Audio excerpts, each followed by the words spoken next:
questions that I get asked more often than almost any other question out there is how do you escape, or how do you improve your ability to escape from positions like side control, mount, or back mount?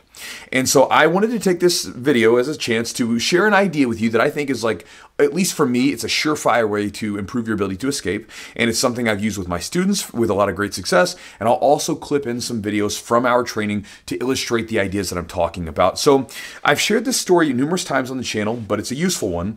And years ago, I was training, and I wasn't a lower belt, I was a higher belt, but I had an injury to my knee. Now, the injury was not so bad that I couldn't roll at all, but it was bad enough to where I couldn't drive off my leg and really use my leg for any real means. And so what I decided to do for some reason or another was simply lay on my back and let people try to submit me. So basically, I was a veritable grappling dummy. I just laid there, I would build frames, and I would move around, and I would just try to defend as long as I could. It was a way for me to be on the mat doing something. What was interesting was, before this period, anytime I rolled and got put in the bottom of side control, mount, or back mount, I always had this little sense of panic, this sense of dread, this oh no kind of feeling. And I remember it would always kick up my breathing. My breathing would change, become sporadic, and those positions would just zap me of energy. When I started rolling like this, instantly the panic was gone because I knew I was going to get submitted. And so it was like, well, I know I'm going to get submitted. There's no possibility that I'm going to make it out of this because I can't use my legs, so I don't care. When I get submitted, it's okay. Let me just see, and I'd look at the clock, and I was like, let me see if I can last a little while. And that was like the first thing that I noticed that was really powerful, because once I was no longer panicky, I was able to maintain my breath. The positions didn't take as much out of me. Like, it was much more easy to be in the positions. And I found that when I came back, because I did this type of rolling for several weeks as my injury was getting healed up, once I was on the mend and I got back to regular rolling, I noticed that my escapes like jumped. And again, I really hadn't worked on escapes. The only thing I had worked on was not panicking and being able to set up frames properly and be able to stay out of submissions.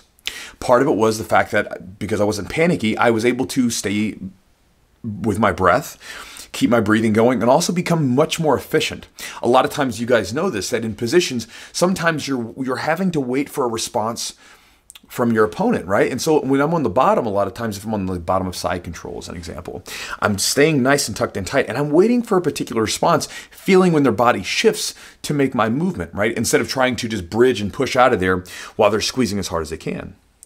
And then one of the other things too was that because I knew that I could stay in the position and I wouldn't get submitted instantly, there was no panic to get out of it super quick. I was like, I have time. I don't need to be in a rush. Let's build our frames. Let's keep our elbows in tuck, protect our neck. And then when it's time, let's make our escape out of this position.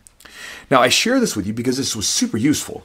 Like, it's the thing that when I look back on my escapes, this was a pivotal moment in my ability to be good at escapes versus before where I wasn't. I can literally go into those positions and I never feel too bad. I never feel like ultra threatened. I feel like I can usually make it out of it. Doesn't mean I don't get submitted, but more often than not, I'm very good in those positions. Now, here's something that I do with my students to give them this same thing, because let's face it, most people are not voluntarily going to put themselves in those positions. So me as a coach, I have to put my students there. And one of the things we'll do when we're working on, like, say, positions like mount, is I will start the students first in mount position with the bottom person trying to escape, or excuse me, with the bottom person not trying to escape, but just defending, and then the top person trying to submit them. Now, this is to do the same thing that I got from this same type of drill, where I want them to get relaxed in the position. I want them to be okay with being submitted, because it's going to happen, right? Anytime you have to try to do something, you're going to experience failure. And I want them to relax, and I also want them to be able to become comfortable with that uncomfortable position. I want them to be able to look at the clock and realize that they have time. They don't have to be panicky. And in some cases, what will end up happening during this drill is people get really good at, like, defending, and they'll last the entire round without getting submitted because they understand, oh, I just need to make sure I don't make openings. A lot of times submissions with good people happen because people make openings when they try to move. The transitions a lot of times are where those submissions pop up.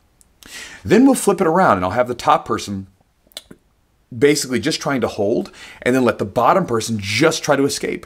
Now, what this does is it allows the bottom person to escape, and the top person gets to work on their holding ability, and the bottom person gets to escape without the threat of possibly getting submitted when they make a mistake, right? Again, we're just kind of giving them a chance to play around with their escapes with a little bit less stress.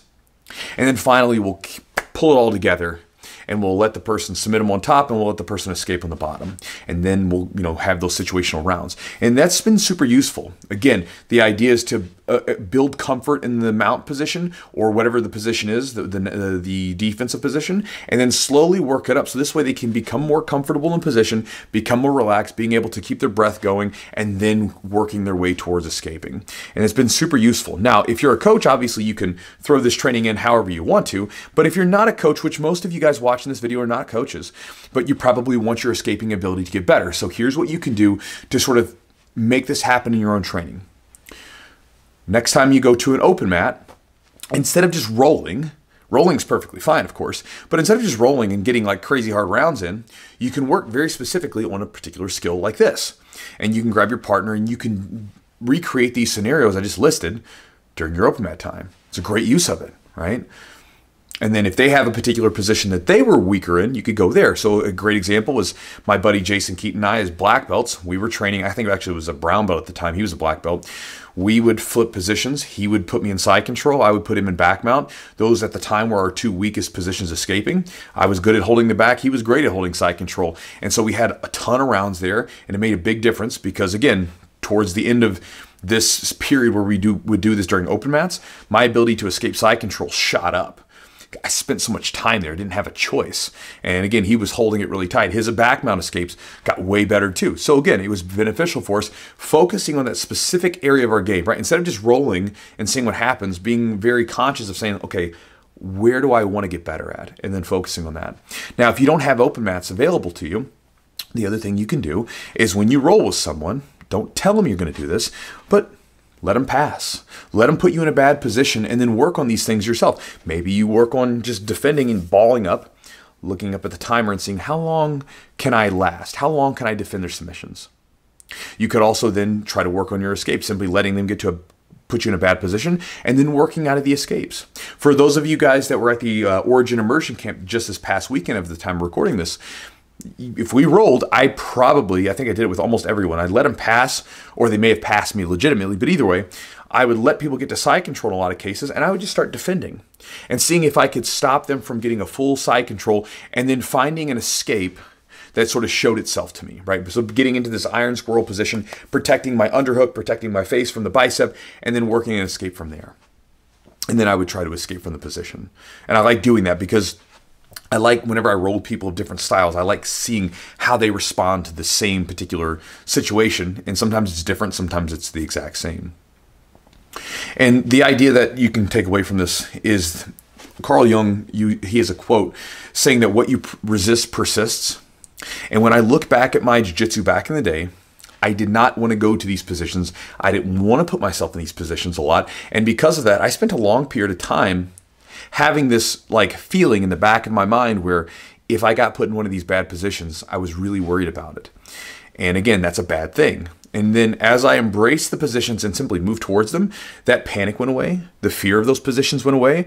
And I actually got really good at escaping from them. And so again, you need to move towards it. So if you're someone that panics in these positions, you're someone that struggles with your escapes, don't resist going there. Move towards that position. Incorporate different ways of training during your rolling or during your classes if you're a coach or something like that. And make sure that you give those defense positions, like the defending spots, a little bit of love too. I know it's fun to get submissions. I know it's fun to be on the offense, but developing your defensive weapons is a beautiful thing because the better you are defensively, the more you can simply let loose and go for stuff because you're not worried about what happens if you get put in a bad spot. So that's the idea, guys. Kind of a long video, but I hope it's useful to you. And as always, I'll talk to you guys next time.